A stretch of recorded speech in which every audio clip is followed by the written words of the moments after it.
Hi, I'm Lou with another episode of My Car Story. Today we're in St. Charles, Illinois at the Pontiac Car Show in August. Coming out at the Cruisin' Tiger Show. Great show. With that, Mike, what's your last name? Richards. Mike Richards. And Mike has an interesting car for you that you don't see. As a matter of fact, it's the only one I'm seeing at this Pontiac Show. What'd you bring today? I brought 1973 Pontiac Grand Am.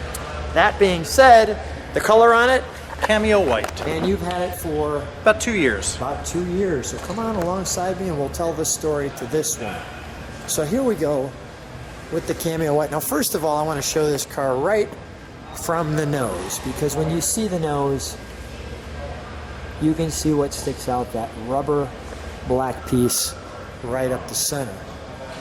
So at first, in 73, if you remember, with these, and I'll give you a better shot, but if you used to remember those, you used to think the GTO, which was a big shock when they came out with that for a 73 compared to some of the 60s GTOs. So the Grand Am, how did this one become yours? Well, I restored a 1973 GTO, so I got involved in a group called the Pontiac A-Body group. And this car came for sale in Southern California, and I was told about it online. I went out to take a look at it, and it was the original owner had it up until about 4 months before I bought it. At that point, it was sold to the gentleman that sold it to me, and it hadn't been started in 12 years. Wow. It had been kind of neglected. The original owner bought it in Indiana, where I'm from, back in 1973, and kept it and drove it for a few years before kind of letting it sit. And as it sat longer and longer, it got more and more out of repair. But I bought it early in 17, had some minor paint and body work done, freshened up the interior. There we go. Replaced the belts and hoses and tires, and been driving it ever since. Replaced the hood with the Ram Air hood that you pointed out, and put a D98 stripe on it, which is that red, white, and blue stripe. Say that one more time. From where? Oh, nice. All right, just come right back here. I'm going to edit all that out. Sure. So give me 1 second. I'm going to get right back to where we were in that shot. Okay. Let me do that again.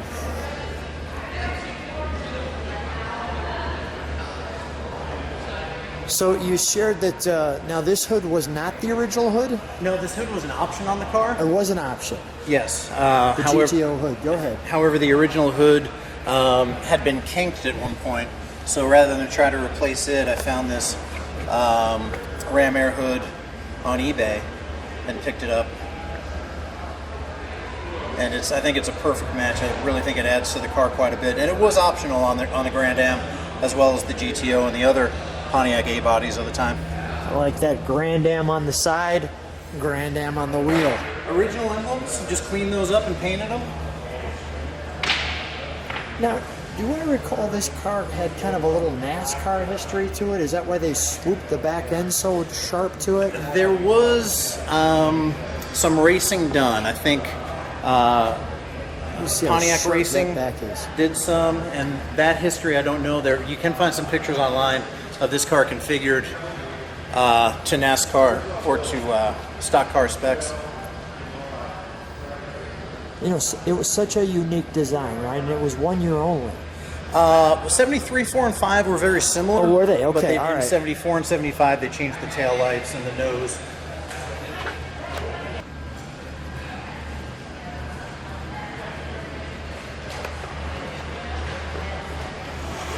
I'm noticing nobody's going to be able to see those emblems because it's on such a sharp tilt. Right. You have to be standing over the car. Can we take a look in the trunk? We've got some treats. Absolutely. Thanks.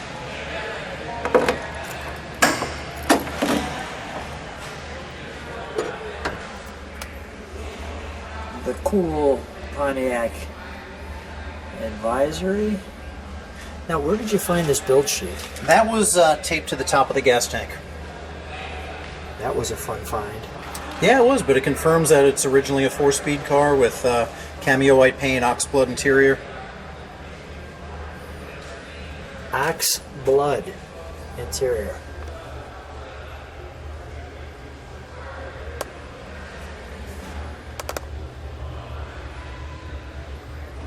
So now I know you've only had it a couple of years, but you do drive it. I mean, you drove it up to this show itself. I do. I took it to Norwalk last year. Took first place in 73 to 75.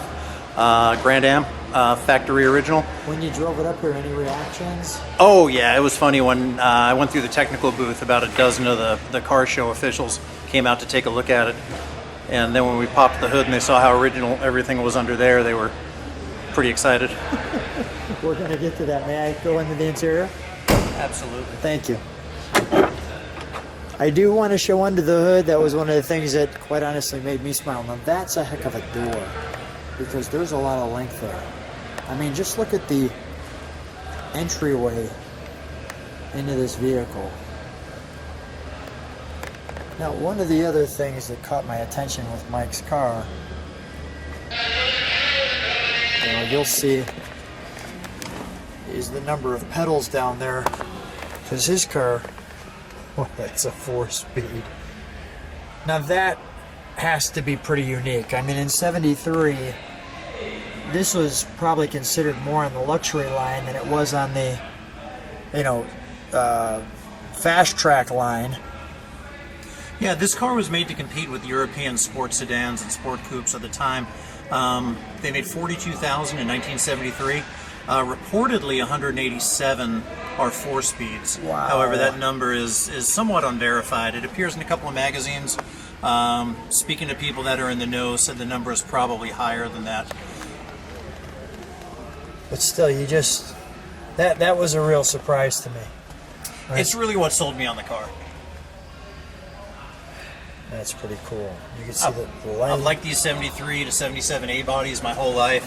My dad had a 73 GTO new. I've got a 73 GTO Resto Mod. And when I found this car, I thought, boy, if I don't buy this thing, I'm not sure if it's going to get saved.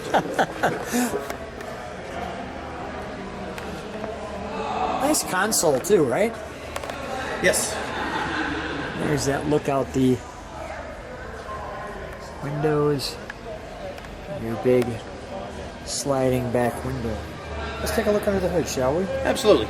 You get in there, just pop Yeah. the thing.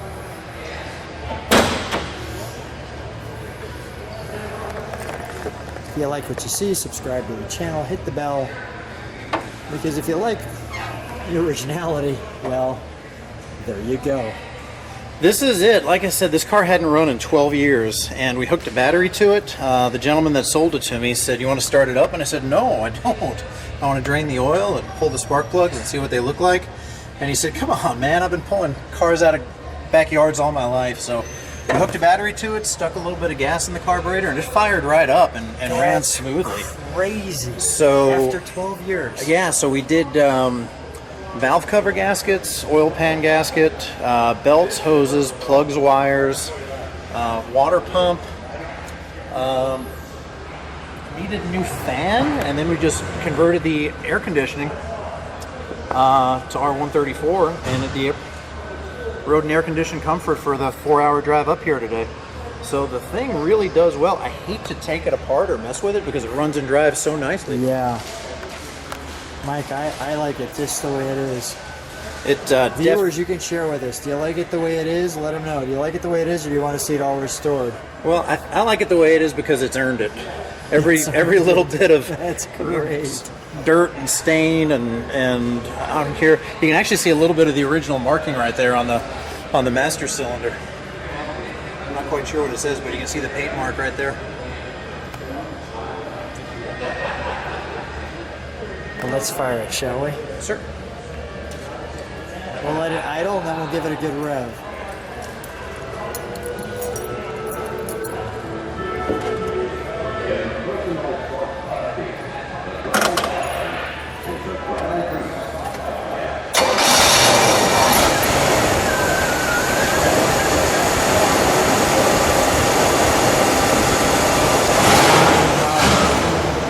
That is smooth. Can you got it reversed? Can you take it out of reverse? There we go.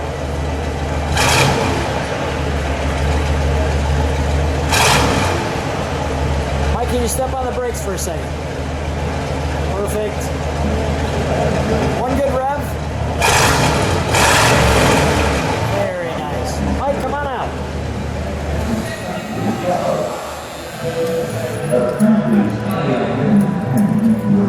We're starting up a Pontiac commercial behind us. Mike, what a treat meeting you. Thanks for bringing such a great car. Thanks for being on my car story. Thank you very much. It's been a pleasure.